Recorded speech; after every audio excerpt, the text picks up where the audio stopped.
In the autumn of 1891, in the small industrial town of Millerville, Pennsylvania, local authorities made a discovery so disturbing that the official records were immediately sealed and remained classified for over 30 years.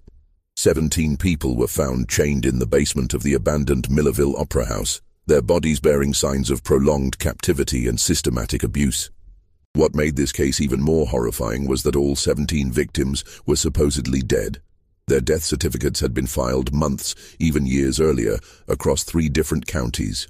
The man responsible, Cornelius Vandermeer, had been operating what appeared to be a legitimate traveling circus for over a decade. But beneath the colorful tents and crowds of laughing children lay one of the most twisted schemes of human exploitation ever documented in American history. The local newspaper was forbidden from printing the full details, and witnesses were threatened into silence by corrupt officials who had profited from this nightmarish enterprise for years. Before we continue with the story of Cornelius Vandermeer and his Cabinet of Wonders, I want to ask you something important. If stories like this fascinate you as much as they do me, please subscribe to our channel and hit that notification bell so you never miss our investigations into America's darkest historical mysteries. And I'm curious, where are you listening from tonight? Drop a comment below and tell me your state or city. Now let's dive into what really happened in Millerville, Pennsylvania, in that terrible autumn of 1891. The discovery that would expose Vandermeer's operation came not through diligent police work, but through a desperate act of courage by someone who had witnessed the horror firsthand. Millerville in 1891 was a town caught between 2 worlds. The old Pennsylvania countryside, with its rolling hills and German immigrant communities, was rapidly giving way to industrial progress. Coal mines dotted the landscape, and the newly completed Pennsylvania Railroad branch had brought prosperity to some and desperation to others. The population had swollen to nearly 8,000 souls, many of them recent immigrants from Ireland, Germany, and Eastern Europe, drawn by promises of steady work in the mines and steel foundries. It was a town where people minded their own business, where a man's past mattered less than his ability to work hard and pay his debts. This attitude of willful blindness would prove to be exactly what Cornelius Vandermeer needed to operate his twisted enterprise for so many years without detection. Vandermeer himself was an imposing figure, tall, well-dressed, with the kind of commanding presence that made people listen when he spoke. He claimed to be from a wealthy Dutch family in New York, though no one had ever bothered to verify his background. What mattered was that his money was real, and he spent it freely in Millerville's shops and taverns. He had purchased the old opera house in 1887, ostensibly to use as winter quarters for his traveling show, Vandermeer's Cabinet of Wonders. The Cabinet of Wonders was, by all outward appearances, a typical traveling circus of the era. It featured acrobats, animal acts, musical performances, and yes, a freak show. Such exhibitions were enormously popular in late 19th century America, drawing crowds who paid good money to gawk at people with physical differences or disabilities. What set Vandermeer's show apart, locals would later claim, was the remarkable quality of his performers and the haunting, almost supernatural quality of their acts. There was Eliza, billed as the Bone Serpent Woman, whose body could contort in ways that defied human anatomy. There was giant Johann, the Bavarian Colossus, who stood nearly 8 feet tall and could bend iron bars with his bare hands. Most memorable was little Mary Catherine, known as the Singing Angel, a young woman with a beautiful voice who appeared to be missing both arms, though her sleeves were always carefully arranged to conceal the exact nature of her condition. What the audiences didn't know was that many of these performers had not willingly joined Vandermeer's troupe. They had been carefully selected, acquired through means that would not be fully understood until that terrible day in October when the truth finally came to light. The town's sheriff, Josiah Cromwell, was a man who had grown comfortable with the arrangement Vandermeer had proposed shortly after his arrival. A monthly payment of $50, more than most men in Millerville made in 2 months, ensured that Cromwell asked no uncomfortable questions about Vandermeer's business practices or the occasional reports of missing persons that seemed to coincide with the circus's visits to neighboring towns. Dr. Heinrich Kellerman had arrived in Millerville 6 months after Vandermeer, claiming to be a German physician specializing in disorders of human development. He rented a small office above the general store and quickly established himself as Vandermeer's business partner and the show's official medical consultant.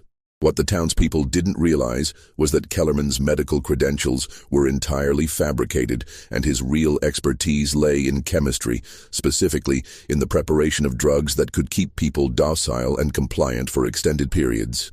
The three men, Vandermeer, Cromwell, and Kellerman, had created what they believed to be the perfect criminal enterprise. They would identify suitable candidates in small towns throughout Pennsylvania and the surrounding states. People with disabilities, unusual physical characteristics, or simply those who wouldn't be immediately missed. Orphans were particularly valuable targets, as were recent immigrants with no family connections in America. Their method was sophisticated for its time. Kellerman would pose as a doctor offering free medical examinations or treatments to vulnerable individuals. Once he had them alone, a carefully prepared mixture of laudanum and other opiates would render them unconscious. By the time they awoke, they were hundreds of miles away, chained in the basement of the Millerville Opera House with no memory of how they had arrived there. But the true horror of Vandermeer's operation went far beyond simple kidnapping.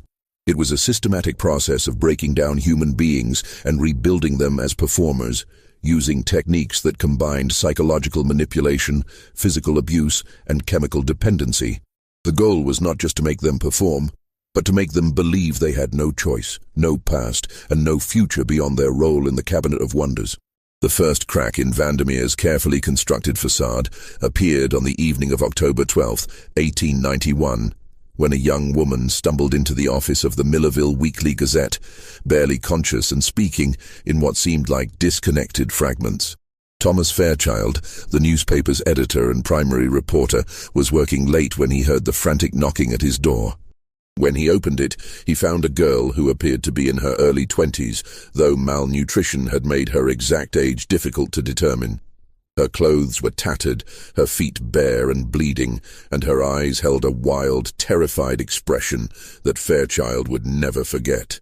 "They're still down there," she whispered, gripping his arm with surprising strength. "In the dark. They can't get out.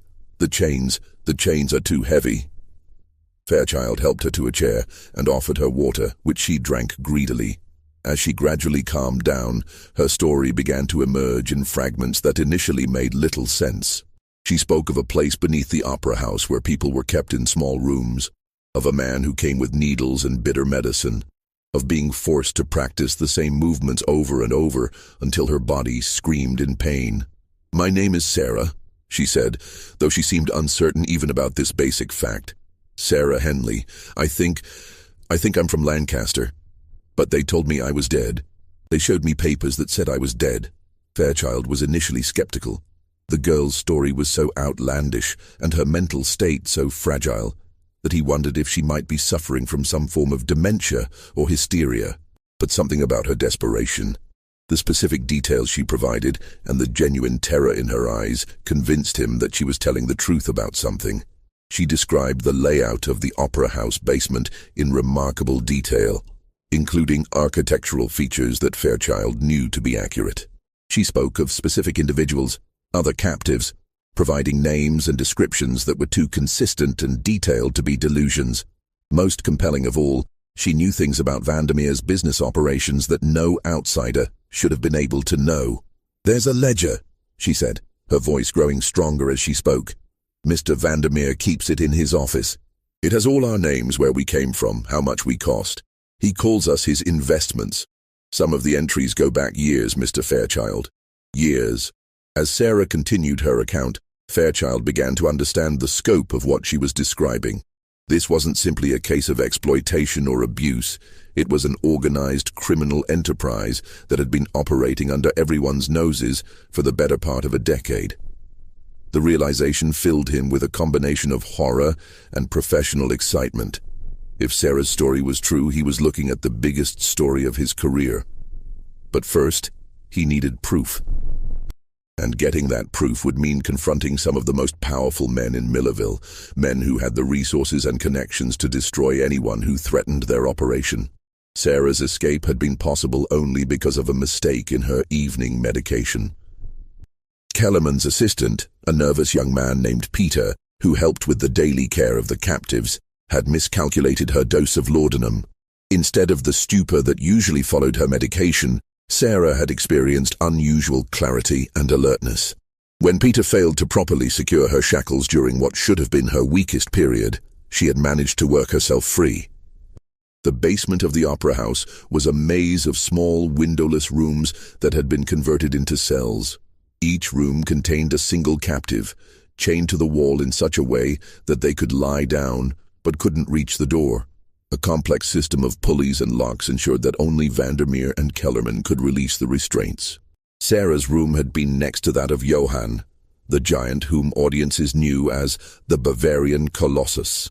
Through whispered conversations over the course of months, she had learned his real name, Johann Brenner, a simple-minded immigrant from Bavaria who had been working as a dock laborer in Philadelphia when Kellerman's men found him.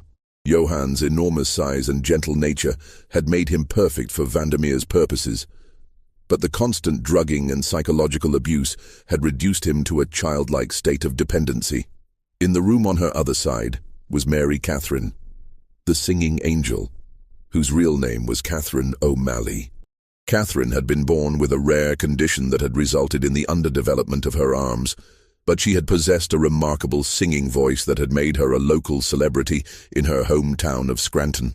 She had disappeared after accepting an invitation to audition for what she believed was a legitimate theatrical company. That had been 3 years earlier.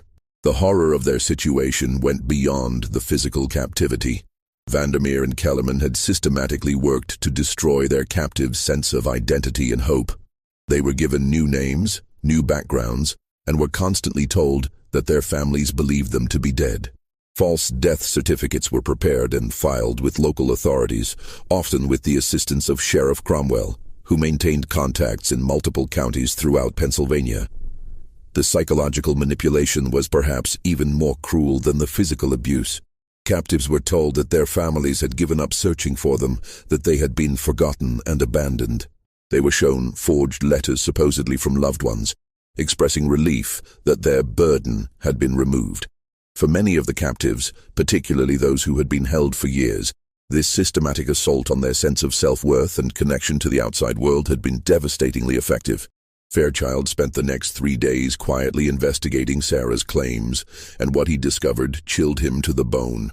A review of death certificates filed in Millerville and surrounding counties over the past 5 years revealed a disturbing pattern. An unusually high number of individuals with disabilities or physical differences had supposedly died in accidents or from sudden illnesses, often with minimal witness testimony and cursory investigations. Even more troubling was the discovery that many of these deceased individuals bore striking resemblances to performers in Vandermeer's show. The dates also correlated almost perfectly with the circus's travel schedule through various Pennsylvania towns. Armed with this preliminary evidence, Fairchild made the decision to confront Sheriff Cromwell directly. It was a decision that nearly cost him his life. Cromwell's office was located in the basement of the town hall, a cramped space that smelled of pipe tobacco and unwashed bodies. When Fairchild arrived on the morning of October 16th, he found the sheriff cleaning his revolver, an activity that seemed calculated to send a message. "Tom," Cromwell said without looking up from his weapon, "I hear you've been asking some interesting questions around town." Fairchild had prepared for this conversation, but facing Cromwell in his lair, surrounded by wanted posters and the implements of law enforcement, he felt his confidence waver. Still, he pressed forward with his inquiry about the death certificates and their suspicious timing. Cromwell's response was swift and brutal.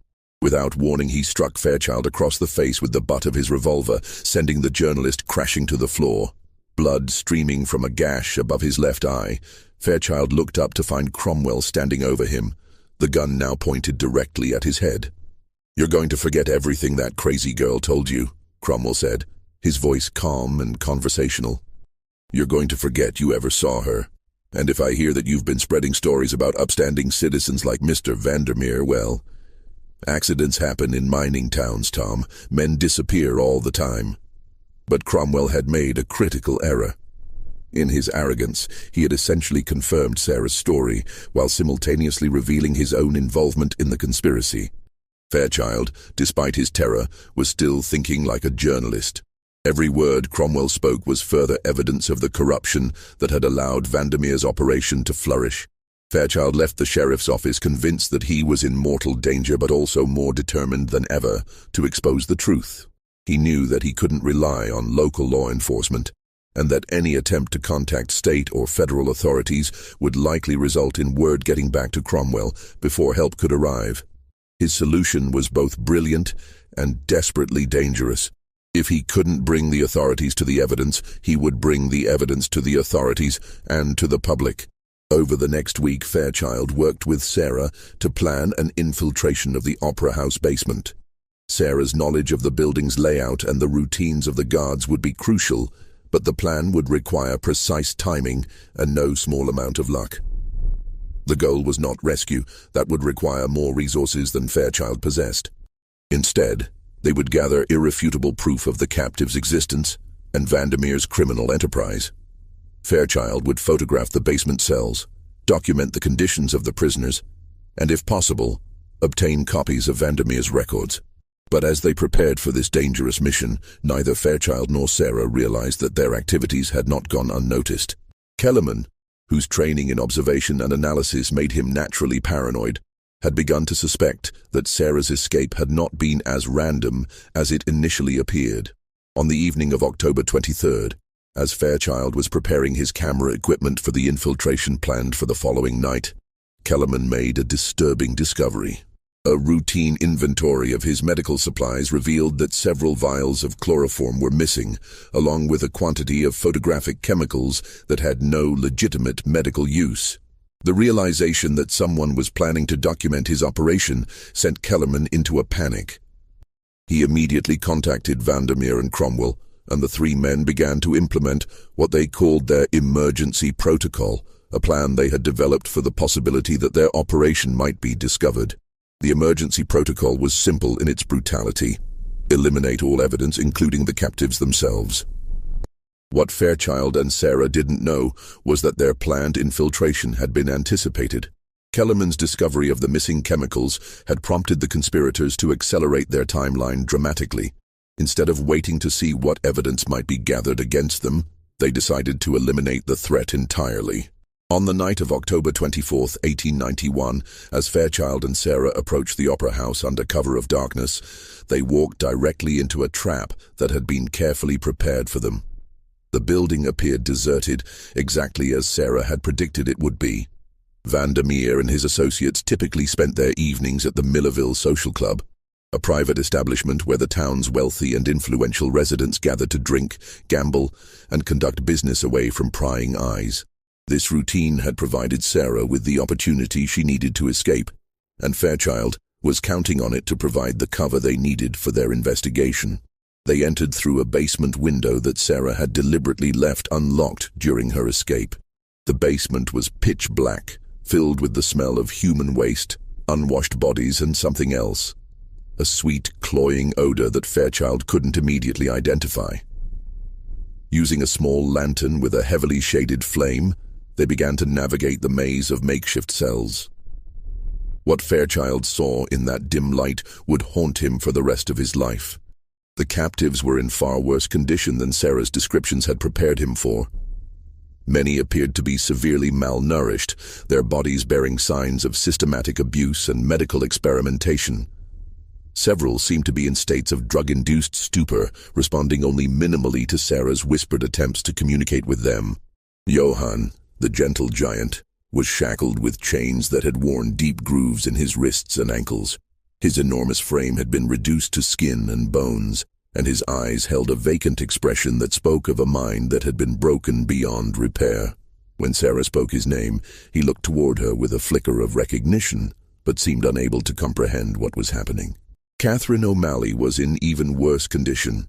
The beautiful voice that had once made her a local celebrity had been reduced to a hoarse whisper, apparently the result of damage to her throat from forced performances while under the influence of Kellerman's drugs. She was conscious but seemed unable to focus on anything for more than a few seconds at a time. As Fairchild began setting up his camera equipment to document these horrors, Sarah moved through the basement, checking on other captives and whispering words of encouragement. It was during this process that they made a discovery that transformed their understanding of Vandermeer's operation from merely criminal to something approaching the demonic. In what had once been the Opera House's wine cellar, they found a makeshift laboratory where Kellerman conducted his experiments. Tables lined with glass bottles, syringes, and surgical instruments suggested medical procedures that went far beyond simple sedation. Detailed notes, written in German but partially translated into English, described experiments in behavioral modification, pain tolerance, and what Kellerman referred to as psychological reconstruction. But the most damning evidence was found in Vandermeer's office, located in what had once been the Opera House's box office. Hidden behind a false panel was the ledger Sarah had described, but its contents were far more extensive than she had realized. The ledger contained detailed records of 43 individuals who had been acquired for the Cabinet of Wonders over a period of 8 years. Each entry included the person's real name, place of origin, the circumstances of their acquisition, and their assigned stage identity. More disturbing still were the notations indicating which captives had died in custody and how their deaths had been concealed. 17 individuals were listed as currently active performers. The remaining 26 were marked as discontinued, a euphemism that Fairchild realized must refer to captives who had died during their imprisonment or who had been murdered when they became too sick or psychologically damaged to perform. But as Fairchild photographed the ledger pages by the light of his shaded lantern, a sound from the basement stairs made his blood run cold. Heavy footsteps were descending toward them, accompanied by the low murmur of voices. Their trap had been sprung. The sweet, cloying odor that Fairchild had noticed earlier suddenly became recognizable. It was chloroform, and the concentration in the air was increasing rapidly. Someone had been pumping the chemical into the basement ventilation system, probably for several minutes, before they had even realized they were in danger. Sarah, who had been moving between the cells checking on other captives, suddenly collapsed near the far end of the basement. Fairchild, fighting against the effects of the drug, managed to gather his camera and the most important ledger pages before his own consciousness began to fade. The last thing he saw before losing consciousness was the imposing figure of Cornelius Vandermeer descending the stairs, carrying a lantern in one hand and a revolver in the other. Behind him came Sheriff Cromwell and Dr. Kellerman, along with 2 men Fairchild didn't recognize, presumably hired muscle brought in to help implement their emergency protocol. As consciousness faded, Fairchild realized with crystal clarity that he and Sarah were about to become the next entries in Vandermeer's ledger of discontinued acquisitions. When Fairchild regained consciousness, he found himself in one of the basement cells, shackled to the wall with the same heavy chains that held the other captives. His camera was gone, along with the ledger pages he had tried to preserve. Sarah was in the cell next to his, still unconscious from the chloroform. The next several hours brought a level of terror that Fairchild had never imagined possible. Vandermeer, Kellerman, and Cromwell took turns interrogating him, demanding to know who else he had told about their operation and whether he had managed to send any information to outside authorities. Their methods were brutal but calculated. Kellerman, drawing on his knowledge of human anatomy and pain, inflicted agonies that left no permanent marks, but were excruciating beyond description. Cromwell relied on more traditional techniques, beatings with leather straps, near drowning in buckets of ice water, and the psychological torture of detailed descriptions of what would happen to Sarah if Fairchild didn't cooperate. But it was Vandermeer who proved to be the most terrifying interrogator. His approach was coldly intellectual, almost academic in its precision. He seemed genuinely curious about Fairchild's motivations, asking detailed questions about his background, his family, his aspirations as a journalist. It gradually became clear that Vandermeer was evaluating whether Fairchild might be converted into another performer for his Cabinet of Wonders. "You have a certain presence, Thomas," Vandermeer mused during one of their conversations. Intelligent eyes, good bone structure. With the right training and adjustments, you could be quite compelling on stage. I'm thinking perhaps the Scholar of Sorrows or the Melancholy Gentleman. We could develop an act around your supposed tragic history, a former man of letters driven mad by forbidden knowledge. The casual way Vandermeer discussed transforming him into a performing commodity was perhaps more terrifying than any physical torture. It demonstrated the complete absence of normal human empathy that had allowed him to operate his business for so many years. But even as he endured these interrogations, Fairchild was gathering information. The interrogations revealed that the operation was far more extensive than he had initially realized.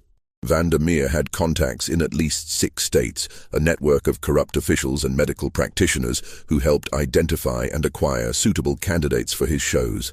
More disturbing still was the revelation that the Cabinet of Wonders was not Vandermeer's only enterprise.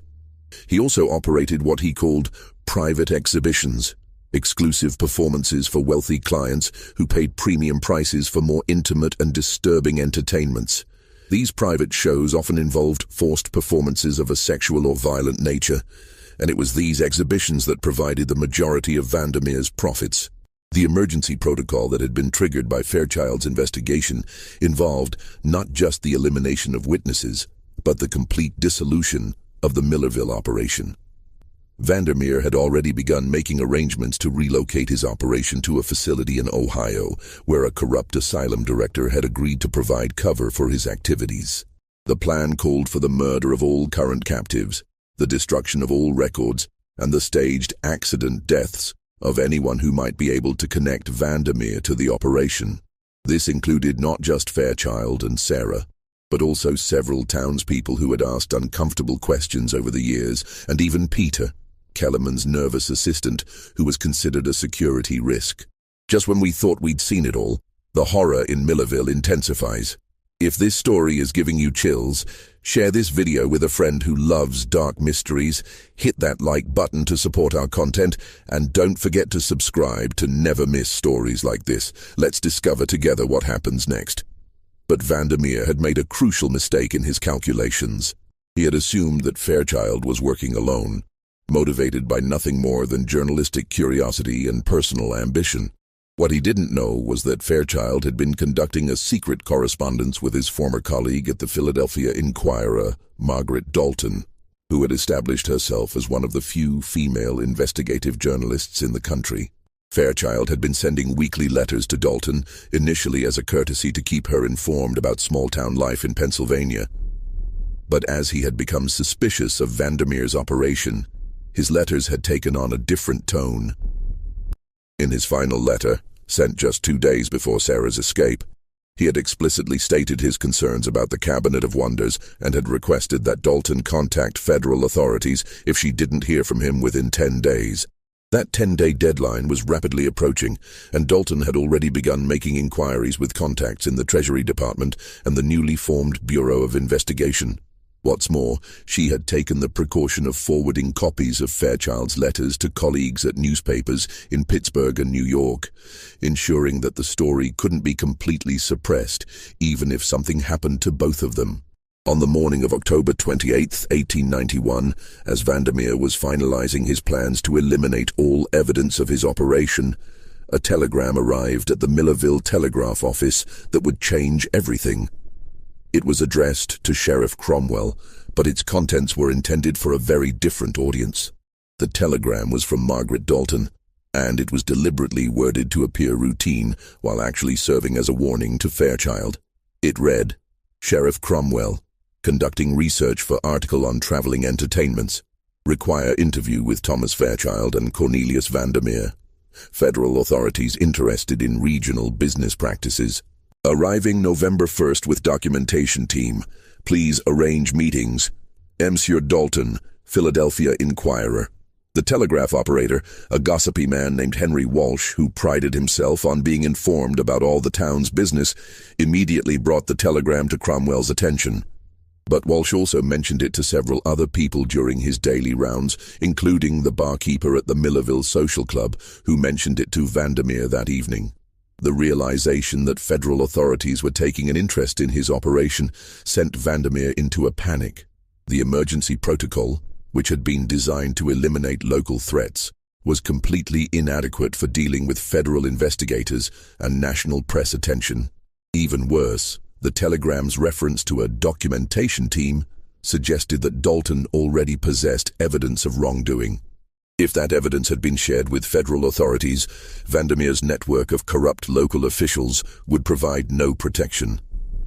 Faced with the collapse of everything he had built, Vandermeer made a decision that would ultimately lead to his downfall. Instead of attempting to flee or destroy evidence, he decided to accelerate his timeline and implement the most extreme version of his emergency protocol. He would eliminate all the captives immediately, stage a devastating fire that would destroy the opera house and all evidence of his operation, and then disappear with whatever assets he could quickly liquidate. The plan was desperate and poorly conceived, but in his panic, Vandermeer couldn't see any alternatives. What he didn't realize was that his panic-driven decision to move quickly would give his captives, and the authorities, the opportunity they needed to bring his reign of terror to an end. The night of October 29th, 1891, began with what appeared to be the systematic execution of Vandermeer's emergency protocol. Kellerman had prepared massive doses of morphine and strychnine, intending to poison all 17 captives quickly and relatively quietly. The plan called for their bodies to be doused with kerosene and burned along with the opera house, eliminating all physical evidence of their imprisonment.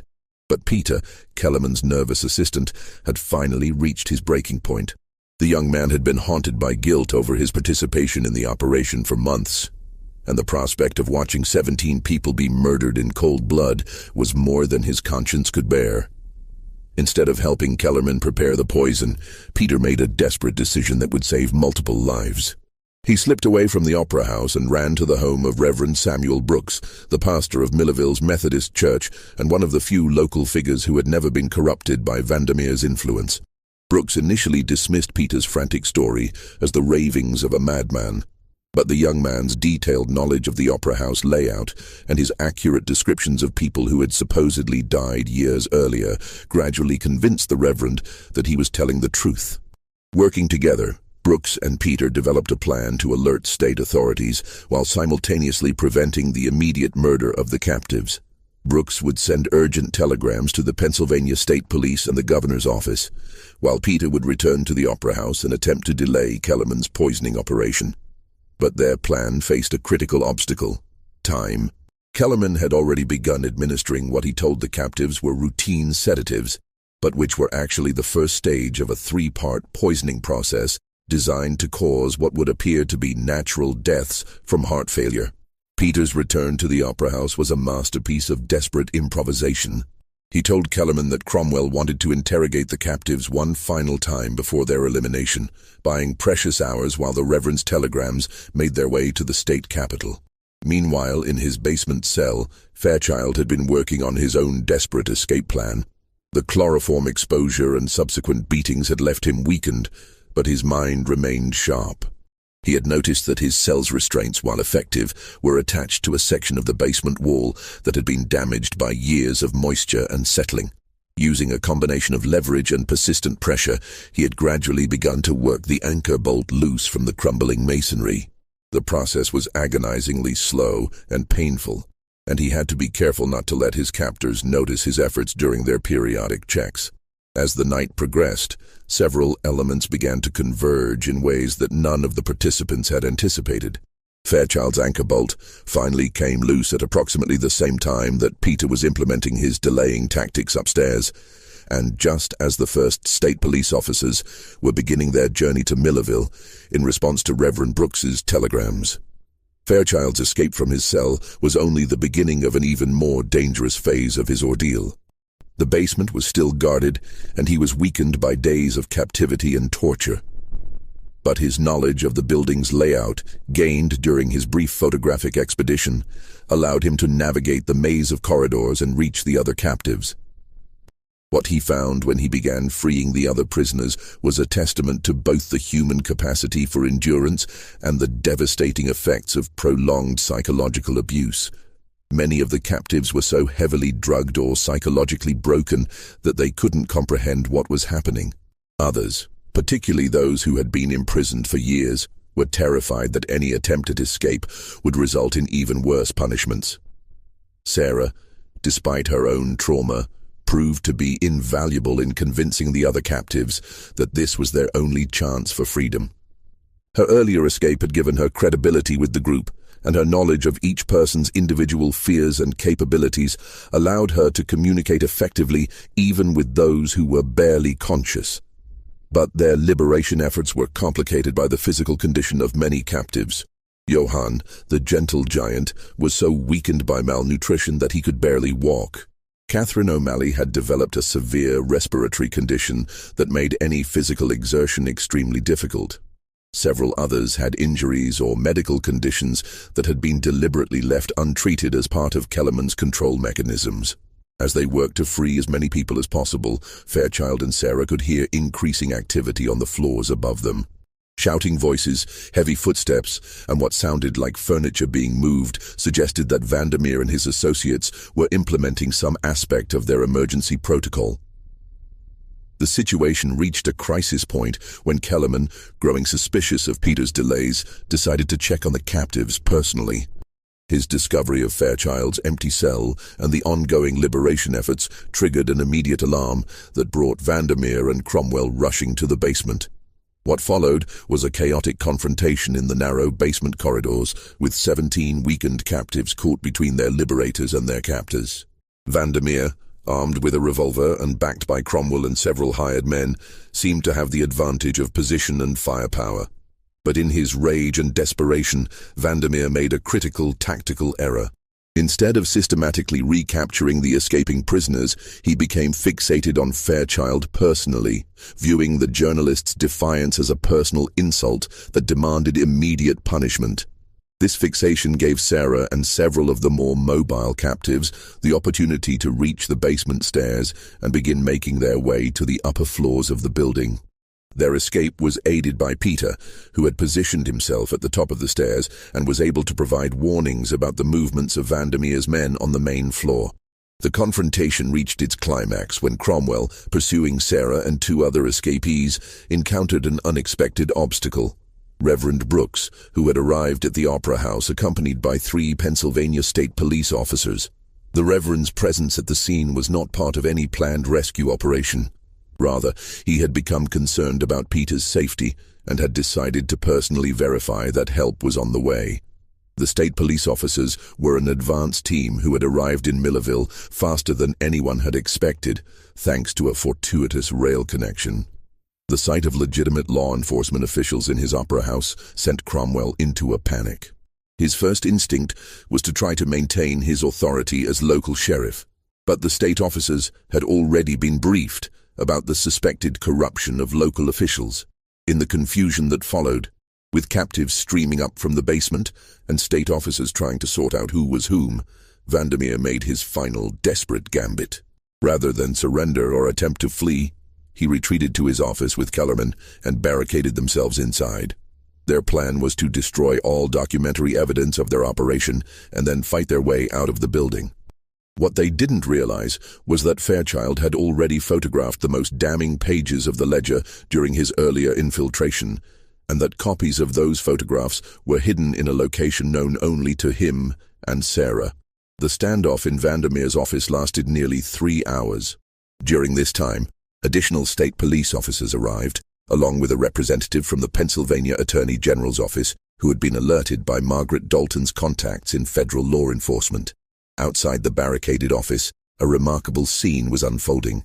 17 human beings who had been written off as dead by the official records were being documented, photographed, and interviewed by authorities.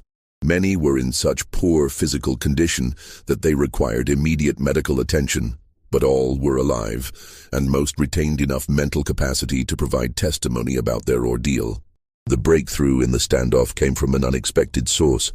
Johann Brenner, the gentle giant whose mind had been so damaged by years of abuse, suddenly experienced a moment of clarity when he saw Kellerman through the office window.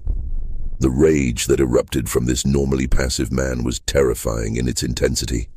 Using his enormous strength, Johann began systematically destroying the barricade that Vandermeer and Kellerman had constructed. The heavy furniture that would have stopped normal men was no obstacle to someone of Johann's size and determination.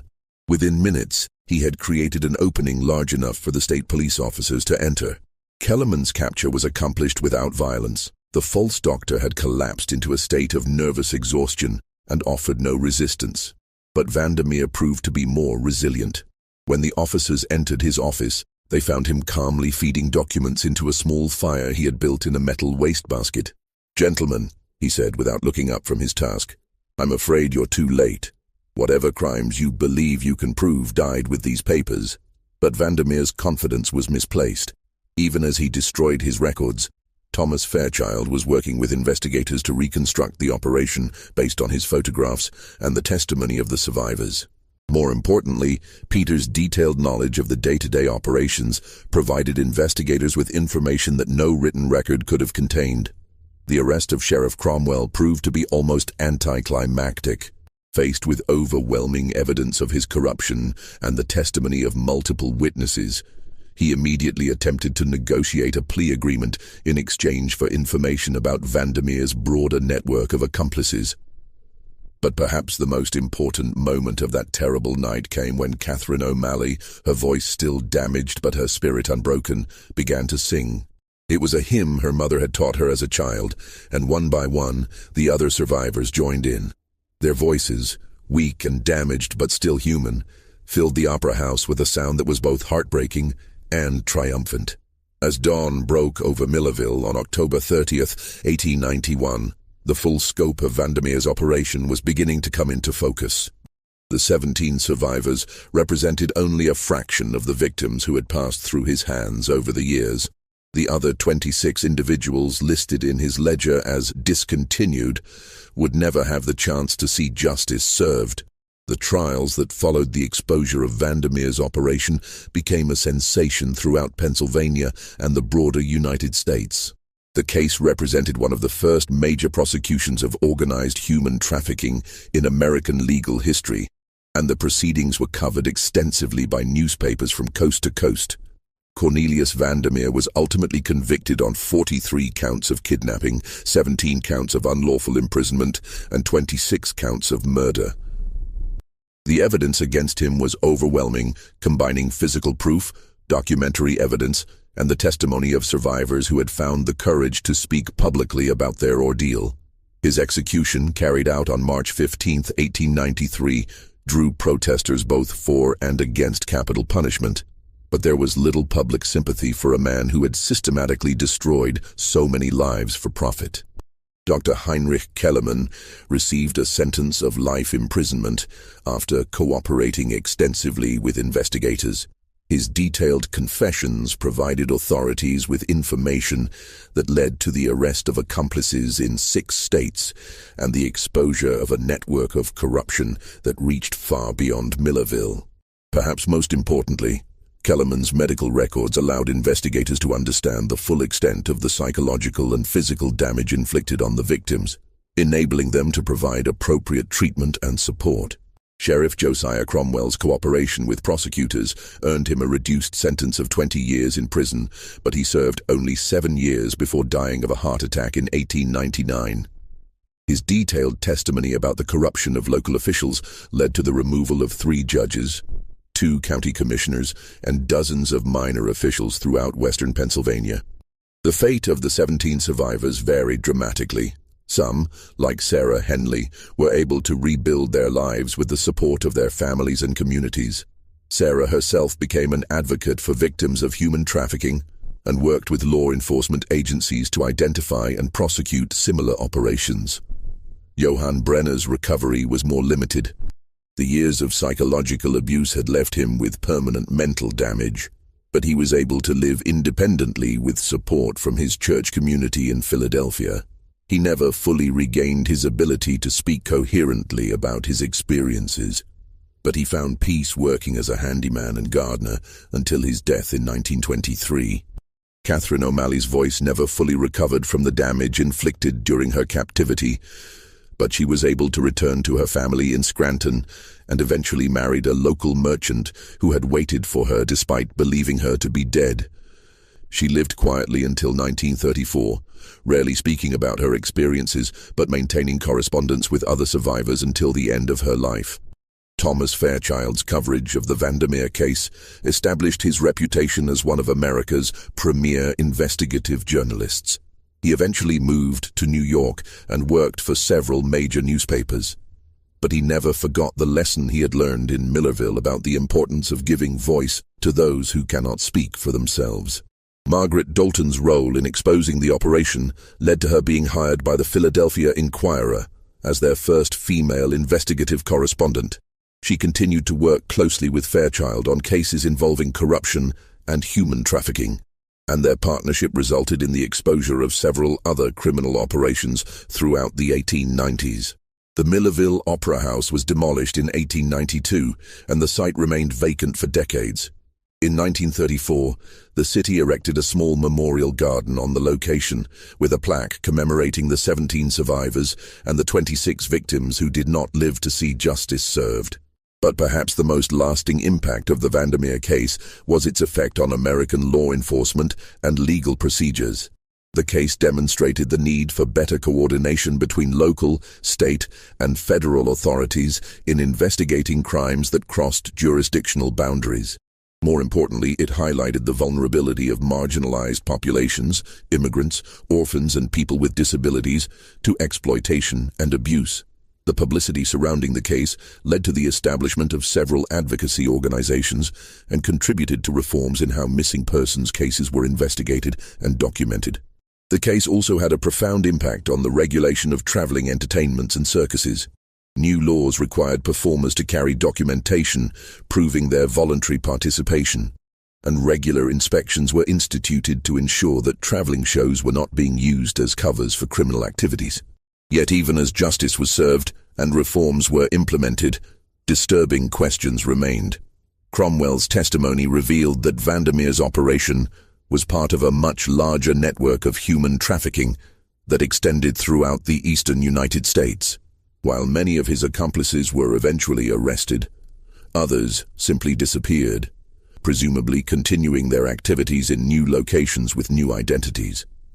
The investigation also revealed that several of the individuals listed as discontinued in Vandermeer's ledger had actually been sold to other operators rather than murdered. Despite extensive efforts by law enforcement, most of these people were never found, and their ultimate fate remains unknown. Perhaps most troubling of all was the discovery that Vandermeer's operation had been able to function for so long precisely because it exploited societal prejudices and indifference toward vulnerable populations. The ease with which death certificates could be falsified for people with disabilities, the willingness of officials to accept bribes to look the other way, and the public's appetite for entertainment that dehumanized performers all contributed to creating an environment where such horrors could flourish. In the end, the Millerville case serves as both a testament to human resilience and a warning about the capacity for evil that exists when greed, prejudice, and power combine in the absence of accountability and justice. The 17 people who survived Vandermeer's Cabinet of Wonders had their names officially restored to the living, their death certificates voided, and their stories preserved for history. But somewhere in the shadows of America's past, how many other voices remain silenced? How many other victims of similar operations never found their way to freedom? This mystery shows us that the most horrifying monsters in history have always been entirely human, driven by greed and enabled by corruption and indifference. What do you think of this story? Do you believe everything was revealed? Leave your comment below. If you enjoyed this tale and want more horror stories like this, subscribe, hit the notification bell, and share with someone who loves mysteries. See you in the next video.